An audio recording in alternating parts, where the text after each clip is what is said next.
Welcome back to Elder Scrolls Online, the public test server, and I'm gonna go over the new crafted sets available with this coming chapter. I normally don't go over anything related to combat or gear on the PTS because numbers can change before any of this goes to live servers. I was very intrigued by these sets when I saw them, and so I thought I would point them out, and especially where to find them. Before we do that, though, I do want to mention that someone pointed out in my comments yesterday on my video about the new companions that Bastian and Miri do have their own perks, and that is very true. And that also reminds me that they each have a memento too, which I forgot to even mention yesterday or in any of my companion videos. Ancient Anticipation's Idol is Miri's memento, acquired by completing the Treasured Comrade achievement. Bastian's is Juliana's medallion. This is a talisman that he gives you after completing the Brother in Arms achievement. For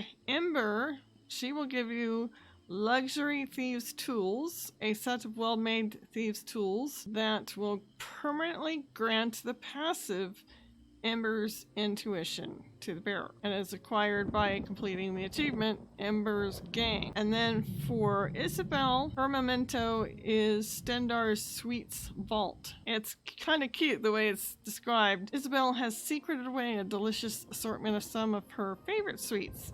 It permanently grants the passive Isabel's Grace to the bearer, and it is acquired by completing the achievement A Knight's Best Friend. What I do notice in the tooltips for these, Isabel and Ember's tooltips have specifically spelled out that they will permanently grant the perk from that companion, but the one for Miri and Bastian don't state this. However, when I'm looking at websites, it's saying that these collectibles will also grant you their perks permanently. They just don't tell you in the tooltip. Well, enough about companions. Now we're going to talk about the crafted sets. And the first set that I'm going to talk about is the one that I am wearing right now. All about maximum health, stamina, and magicka. 4 stacks of this if you wear the whole thing. And yes, you're reading it right. This is a 12 item set. Obviously you don't have to slot all 12 of them. You can slot as many as you need. And this one is a little hidden away. Okay, the second island here that we're testing on public test server is Mementos. You would make your way north of Gonfalon Bay until you get to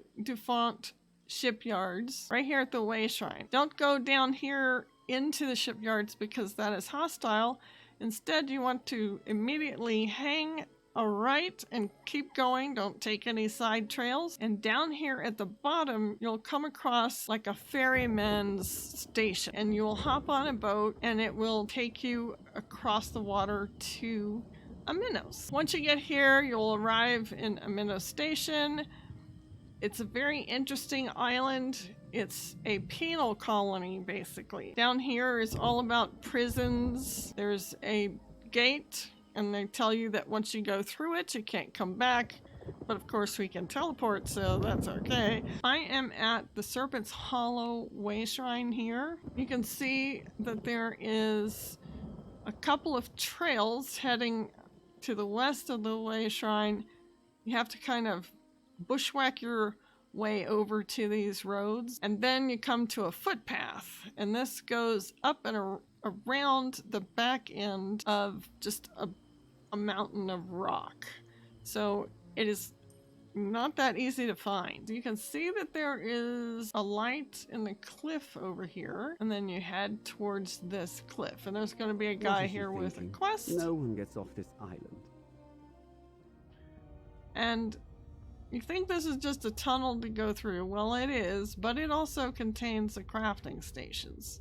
and this is for the Druids Spring. So that is basically where you can go to craft this set. You have to be a crafter who knows 7 traits before you can craft this set. Okay, the next set that we're going to look at is called the Order's Wrath, and it is located over here. You take the Steadfast Manor Way Shrine and you just head along the main road to the west until you get to this little footpath, and that is where we are right now. It's called the Steadfast Hammer and Saw. This one is all about critical damage. Weapon and spell damage is on the 3 item set, and then 4 and 5 is critical chance, a bonus critical damage and critical healing with the 5 items set on this. The last one for the crafted sets is Serpents Disdain, and that is located right here on High Isle. It's to the very far north. It is along the path. You would get to the Dewfort Shipyard's Way Shrine and head west along this main path. It's not too far off of the road here. The Serpents Disdain set adds maximum stamina for 2 items, maximum health for 3 items, maximum magicka for 4 items, and it increases the duration of status effects you apply by 16 seconds. Alright, and that is it for the crafted item sets for High Isle. I will see you later. Thank you for watching. Please take a moment to like, subscribe, and hit the notification bell. Until next time, goodbye.